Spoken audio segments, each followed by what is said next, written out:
ओम शांति। आज 30 अक्टूबर 2022 की अव्यक्त मधुर महावाक्य। रिवाज है 21 नवंबर 1992। हेडलाइन है कर्मों की गुह्य गति के ज्ञाता बनो। अब मुरली सुनते हैं विस्तार से। आज बाप दादा ने कहा, आज सर्व खजानों के देने वाले बाप सर्व बच्चों के जमा का खाता देख रहे थे। खजाने तो सर्व बच्चों को अखूट मिले हैं और सर्व को एक जैसा एक द्वारा सर्व खजाने मिले हैं। एक खजाना नहीं लेकिन अनेक खजाने प्राप्त हुए हैं। फिर भी जमा का खाता हर एक का अलग अलग है। कोई ने सर्व खजाने अच्छी रीति जमा किए हैं और कईयों ने यथाशक्ति जमा किया है, और जितना जमा किया है उतना ही चलन और चेहरे में वो रूहानी नशा दिखाई देता है। जमा करने का रूहानी फकुर अनुभव होता है। रूहानी फकुर की पहली निशानी यही है कि जितना फकुर है उतना बेफिक्र वासा की झलक उनके हर कर्म में दिखाई देती है, क्योंकि जहाँ रूहानी फकुर है वहाँ कोई फिक्र नहीं रह सकता। यह फकुर और फिक्र दोनों एक समय एक साथ नहीं रह सकते हैं, जैसे रोशनी और अंधकार साथ नहीं रह सकते हैं। बेफिक्र बादशाह की विशेषता वह सदा प्रश्नचित के बजाय प्रसन्नचित रहते हैं। हर कर्म में सौ के संबंध में व सर्व के संबंध में व प्रकृति के भी संबंध में किसी भी समय किसी बात में संकल्प मात्र भी क्वेश्चन मार्क नहीं होगा कि ये ऐसा क्यों, वह यह क्या हो रहा है, ऐसा भी होता है क्या। प्रसन्नचित आत्मा के संकल्प में हर कर्म को करते देखते सुनते सोचते यही रहता है कि जो हो रहा है वो मेरे लिए अच्छा है और सदा अच्छा ही होना है। प्रसन्नचित आत्मा क्या क्यों ऐसा वैसा इस उलझन में स्वयं को बेफिक्र से फिक्र में ले आती है, और बेफिक्र आत्मा बुराई को भी अच्छाई में परिवर्तन कर लेती, इसलिए वो सदा प्रसन्न रहती। आजकल के साइंस के साधन से भी जो वेस्ट खराब माल होता है उसको परिवर्तन कर अच्छी चीज बना देते हैं। तो प्रसन्नचित आत्मा साइलेंस की शक्ति से चाहे बात बुरी हो, संबंध बुरे अनुभव होते हो, लेकिन वो बुराई को अच्छाई में परिवर्तन कर स्वयं में भी धारण करेगी और दूसरे को भी अपनी शुभ भावना के श्रेष्ठ संकल्प से बुराई को बदल अच्छाई धारण करने की शक्ति देगी। कई बच्चे सोचते हैं, कहते हैं कि जब है ही बुरी वह गलत बात, तो गलत को गलत तो कहना ही पड़ेगा ना, वह गलत को गलत तो समझना ही पड़ेगा ना। लेकिन गलत को गलत समझना ये समझने के हिसाब से समझा, वो राइट और रॉन्ग समझना जानना अलग बात है। लेकिन नॉलेजफुल रूप से जानने वाले समझने के बाद स्वयं में किसी भी आत्मा की बुराई को बुराई के रूप में अपनी बुद्धि में धारण नहीं करेंगे।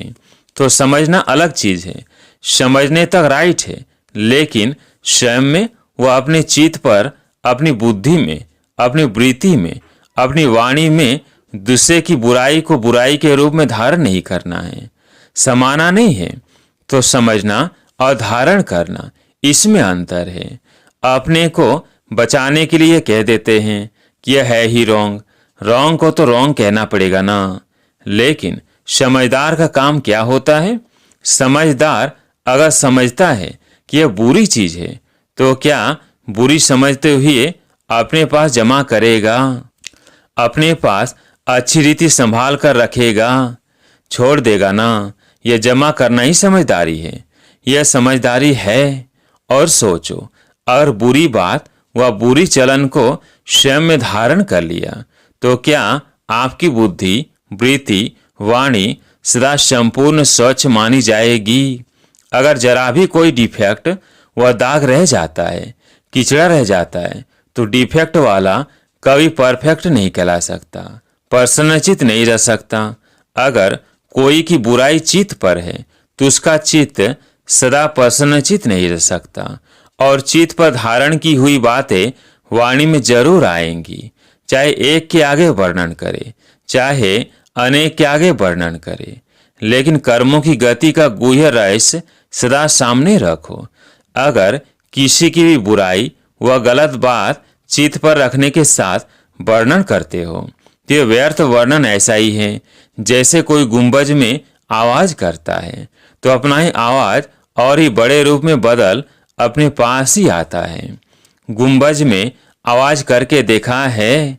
तो अगर किसी की बुराई करने के, गलत को गलत फैलाने के संस्कार है जिसको आप लोग आदत कहते हो, तो आज आप किसकी गलानी करते हो और अपने को बड़ा समझदार गलती से दूर समझकर वर्णन करते हो। लेकिन यह पक्का नियम है अथवा कर्मों की फिलॉसफी है कि आज आपने किसकी गलानी की और कल आपकी कोई दुगुनी गलानी करेगा, क्योंकि यह गलत बातें इतनी फास्ट गति से फैलती है जैसे कोई विशेष बीमारी के जर्म्स अर्थात जीवाणु बहुत जल्दी फैलते हैं और फैलते हुए जर्म्स जिसकी गलानी की वहां तक पहुंचते जरूर है। आपने एक गलानी की होगी और वो आपको गलत सिद्ध करने के लिए आपकी 10 गलानी करेंगे, तो रिजल्ट क्या हुई? कर्मों की गति क्या हुई? लौट कर कहाँ आई? अगर आपको शुभ भावना है उस आत्मा को ठीक करने की, तो गलत बात शुभ भावना के स्वरूप में विशेष निमित्त स्थान पर दे सकते हो। फैलाना रॉन्ग है। कई कहते हैं हमने किसको कहा नहीं, लेकिन वो कह रहे थे तो मैंने भी हाँ में हाँ कर दिया, बोला नहीं। आपके भक्ति मार्ग के शास्त्रों में भी वर्णन है कि बुरा काम किया नहीं लेकिन देखा भी, साथ भी दिया तो वो पाप है। हाँ में हाँ मिलाना यह भी कर्मों की गति के प्रमाण पाप में भागी बनना है। वर्तमान समय कर्मों की गति के ज्ञान में बहुत ईजी हो गए हैं, लेकिन ये छोटे छोटे सूक्ष्म पाप श्रेष्ठ संपूर्ण स्थिति में विघ्न रूप बनते हैं। इजी बनने की निशानियां क्या है? वह सदा ऐसा ही सोचते समझते हैं कि यह तो और भी करते हैं, यह तो आजकल चलता ही है, या तो अपने आप को हल्का करने के लिए यही कहेंगे कि मैंने हंसी में कहा, मेरा भाव नहीं था, ऐसे ही बोल दिया। यह विधि संपूर्ण सिद्धि को प्राप्त होने में सूक्ष्म विघ्न बन जाता है। इसलिए ज्ञान तो बहुत मिल गया है, रचता और रचना के ज्ञान को सुनना, वर्णन करना बहुत स्पष्ट हो गया है, लेकिन कर्मों की गुह्य गति का ज्ञान बुद्धि में सदा स्पष्ट नहीं रहता, इसलिए इजी हो जाते हैं। कई बच्चों की अपने प्रति भी कंप्लेन होती है कि जैसे बाप कहते हैं, बाप बच्चों में जो श्रेष्ठ आशाएं रखते हैं, जो चाहते हैं, जितना चाहते हैं उतना नहीं है। इसका कारण क्या है? ये अति सूक्ष्म व्यर्थ कर्म बुद्धि को, मन को ऊंचा अनुभव करने नहीं देते। योग लगाने बैठते हैं लेकिन काफी समय युद्ध में चला जाता, व्यर्थ को मिटाए समर्थ बनने में समय चला जाता है। इसलिए क्या करना चाहिए? जितना ऊंचा बनते हैं तो ऊंचाई में अटेंशन भी ऊंचा रखना पड़ता है। ब्राह्मण जीवन की मौज में रहना है। मौज में रहने का अर्थ यह नहीं कि जो आया वो किया, मस्त रहा। यह अल्पकाल के सुख की मौज व अल्पकाल के संबंध संपर्क की मौज सदाकाल की प्रसन्नचित स्थिति से भिन्न है। इसी को मौज नहीं समझना। जो आया वो बोला, जो आया वो किया। हम तो मौज में रहते हैं। अल्पकाल के मौन मौजी नहीं बनो, सदाकाल की रूहानी मौज में रहो। यही यथार्थ ब्राह्मण जीवन है। मौज में भी रहो और कर्मों की गति के ज्ञाता भी रहो, तभी जो चाहते हो, जैसे चाहते हो वैसे अनुभव करते रहेंगे। समझा? कर्मों की गुह्य गति के ज्ञाता बनो, फिर खजानों के जमा के रिजल्ट सुनाएंगे।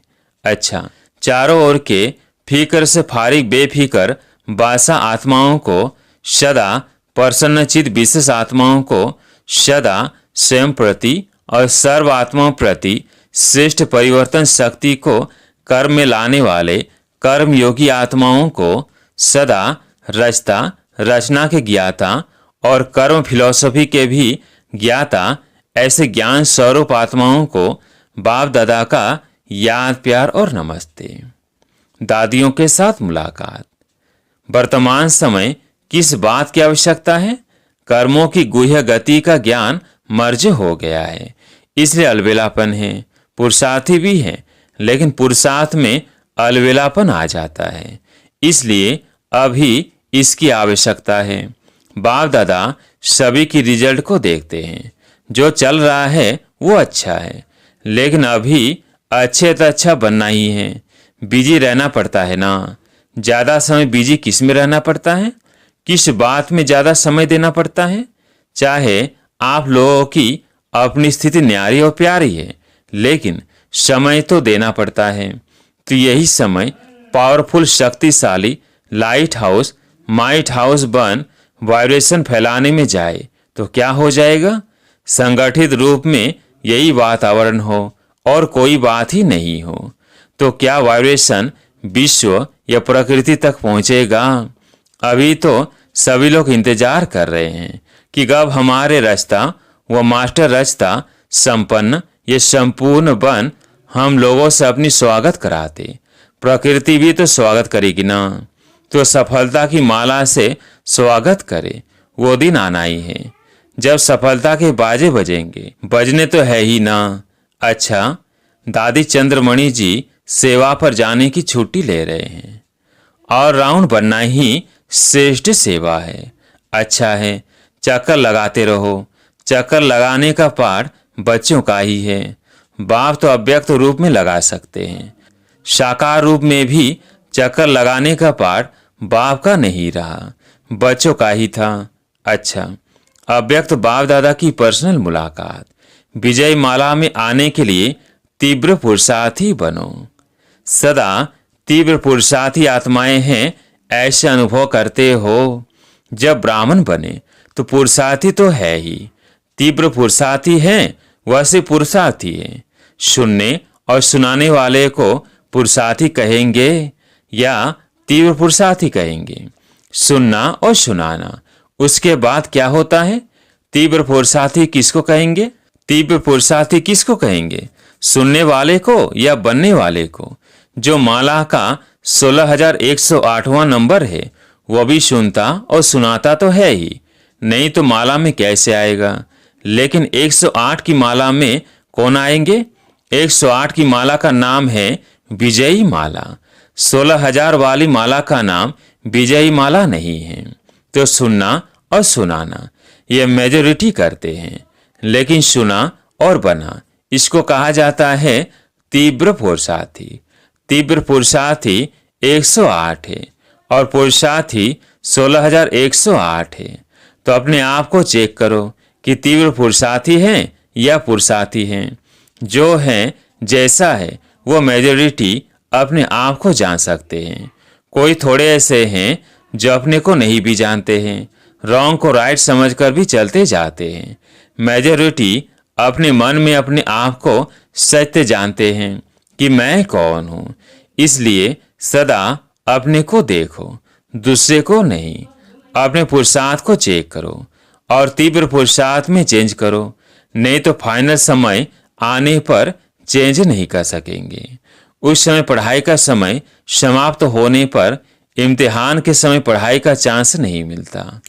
अगर कोई स्टूडेंट समझे एक प्रश्न का उत्तर नहीं आता है, किताब से पढ़कर उत्तर दे दे तो राइट होगा या रॉन्ग होगा, तो उस समय अपने को चेंज नहीं कर सकेंगे। जो है जैसा है वैसे ही प्रारब्ध प्राप्त कर लेंगे।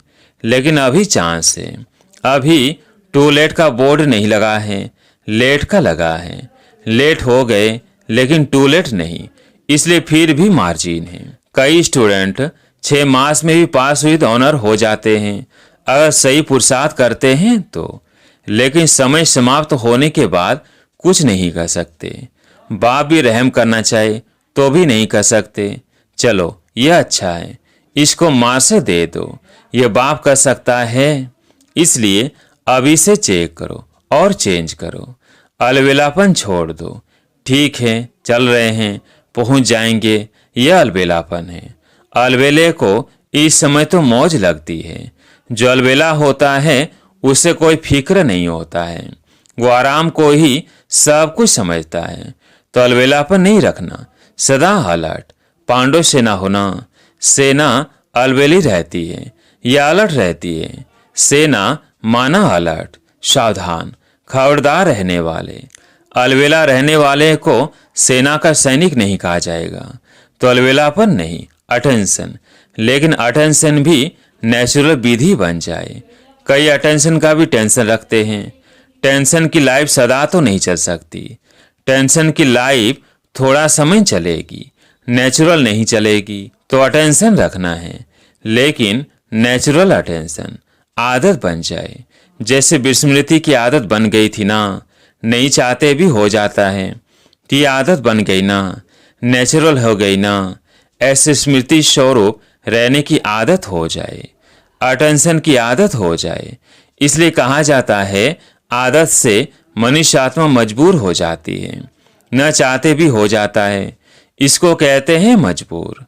तो ऐसे तीव्र पुरुषार्थी बने हो। तीव्र पुरुषार्थी अर्थात विजयी तभी माला में आ सकते हैं। बहुत काल का अभ्यास चाहिए। सदैव अलर्ट माना सदा एबेरिटी। आपको क्या निश्चय है? विनाश के समय तक रहेंगे या पहले भी जा सकते हैं? पहले भी जा सकते हैं ना। इसलिए एवर रेडी। विनाश आपका इंतजार करे, आप विनाश का इंतजार नहीं करो। वह रचना है, आप रचता हो। सदा एवर रेडी। क्या समझा? अटेंशन रखना। जो भी कमी महसूस हो उसे बहुत जल्दी से जल्दी समाप्त करो। संपन्न बनना अर्थात कमजोरी को खत्म करना। ऐसे नहीं यहाँ आए तो यहाँ के, वहां गए तो वहां के, सभी तीव्र पुरुषार्थी बनकर जाना। अच्छा, वरदान। विश्व से अंधकार को मिटाकर रोशनी देने वाले मास्टर ज्ञान सूर्य भव। विश्व से अंधकार को मिटाकर रोशनी देने वाले मास्टर ज्ञान सूर्य भव।